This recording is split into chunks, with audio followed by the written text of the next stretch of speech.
there, welcome back.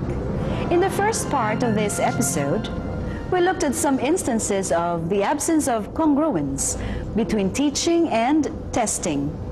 In this portion, we will look at certain ways of bridging the gaps between teaching and testing, foremost of which is to construct valid and reliable tests. For a starter, I suppose we should recall some reasons for testing. They are: 1. Tests show teachers how successful their teaching has been. Tests tell what students can and cannot do. They provide washback to enable teachers to adjust and change their teaching style and content when necessary. 2. Tests tell students how well they are progressing. This may stimulate them to take learning more seriously. 3. Tests reveal areas for remedial work. When students' strengths and weaknesses have been identified, areas which need further work and/or remediation can be pointed out. 4.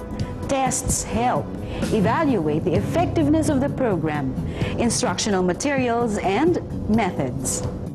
With these reasons as background, let's now go to our main task: bridging the gap between teaching and testing. Let's put our discussion in context by watching a classroom scene. So for example, today may be used in the direct speech. It will be changed to that day in the reported speech. Tomorrow, on the other hand, will be changed into the next day or a day later. Then we have yesterday, which will be changed into the previous day or the day before. Now, is there any other change that we have not yet identified? Floribel.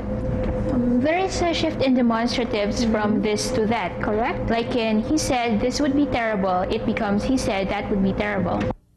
Okay, can you remember all of those changes? We have quite a number of them, right? Now, to be able to remember all of those rules that we have to keep in mind when we change the sentence from direct to reported, let's have a recap of all those changes. Shall we have the first one? Yes, Sarah Lynn. Now, if you were the teacher, what test would you have given your students to find out their language learnings? What would you do to make the teaching-testing connection? To answer this question, you may have to answer first some other questions. And what are they? 1. What type of syllabus do you use?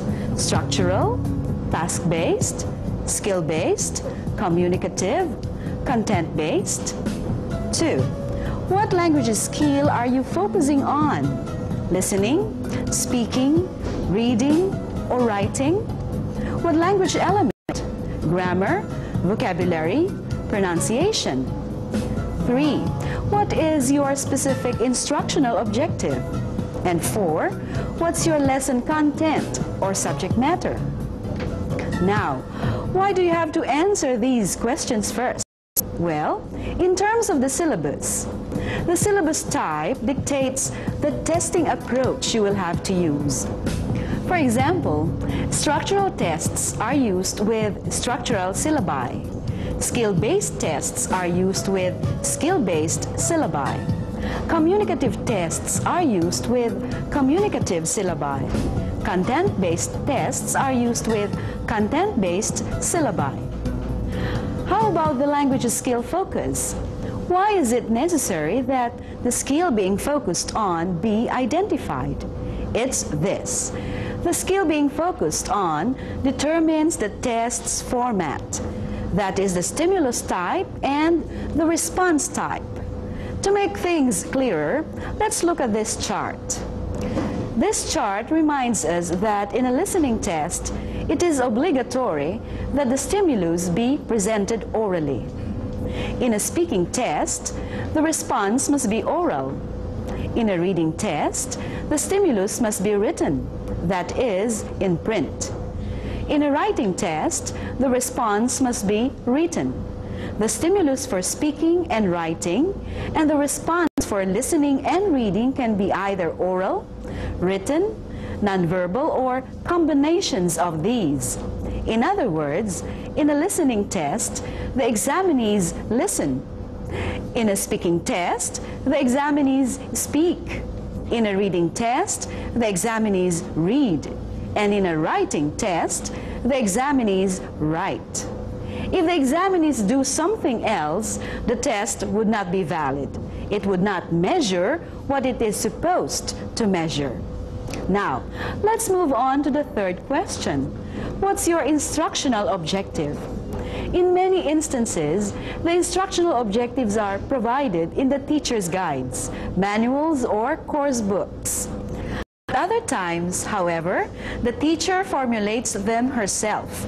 It is important that these objectives be clearly stated: specific, measurable, observable, language skills-oriented.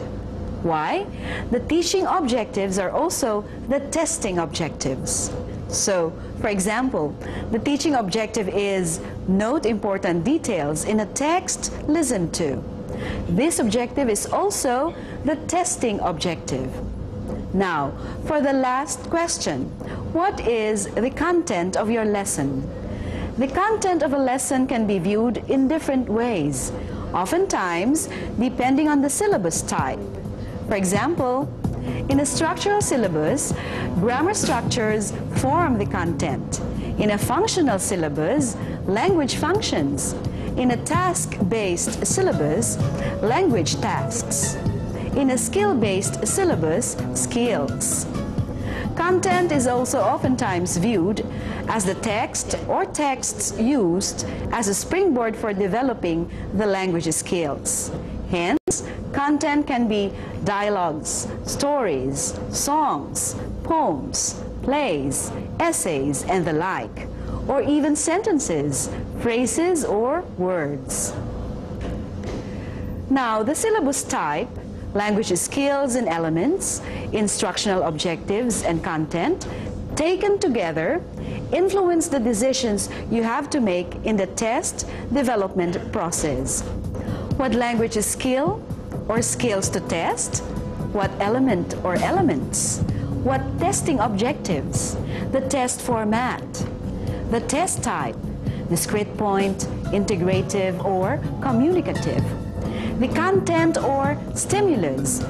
The item type or types. The number of items. The scoring procedure. But basically, what every teacher should remember to make a teaching-testing connection is the language skill, element, objective, content to test. In other words, test what has been taught. This way, content validity is built into the test. Now, let's go back to the classroom we watched earlier. Let's take a closer look at the teacher's summative test.